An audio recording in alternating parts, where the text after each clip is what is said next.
अमरावती महानगरपालिका निवडणुकीत रणधुमाळी देखील सुरू आहे। आता राष्ट्रीय नेत्यांच्या एंट्रीनं राजकारण चांगलंच तापलंय। एमआयएमचे अध्यक्ष असदुद्दीन ओवैसी यांनी आज अमरावतीमध्ये जाहीर सभा घेत भाजपच्या नेत्या नवनीत राणा यांच्यावर जोरदार हल्लाबोल केला। तुम्ही 4 नाही तर 8 मुलं जन्माला घाला, आम्हाला काय करायचंय, अशा शब्दात त्यांनी राणांच्या वक्तव्याचा समाचार घेतला।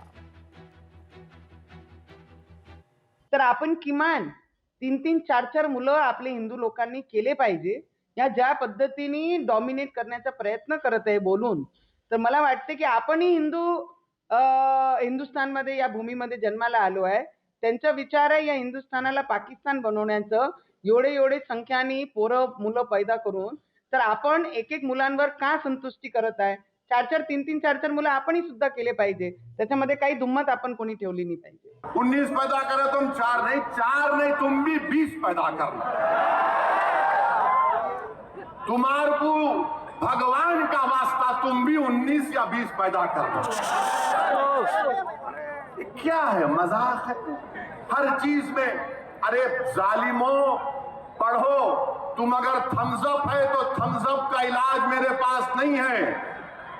भारत में जो डेमोग्राफिक डिविडेंड है, सबसे ज्यादा 40 साल से कम उम्र नौजवान भारत में है।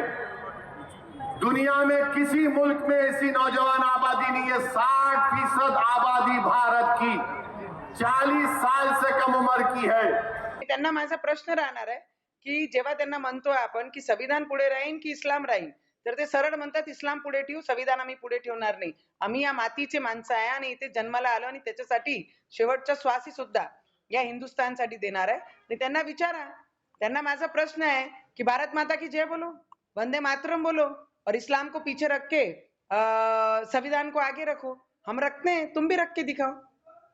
आणि जास्त सल्ला द्यायचा नाही। ज्यांना 8-10 पोरं करायचे, 20 करायचे, 50 करायचे आहे, त्यांना असे लोकांना या देशातून काढून त्यांची सिटीजनशिप इथून काढून आणि त्यांची पार्टीचं जे पक्षाची परमिशन दिली तेही रद्द झाली पाहिजे आणि त्यांना पाकिस्तानमध्ये पाठवलं पाहिजे। पाकिस्तानी कसे भीक मागून राहिले आणि त्याच्यामध्ये यांनाही पाठवलं पाहिजे भीक मागण्यासाठी।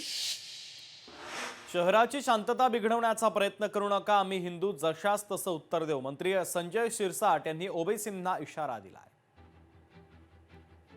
एमआयएम तर जातीवादीच आहेत ना।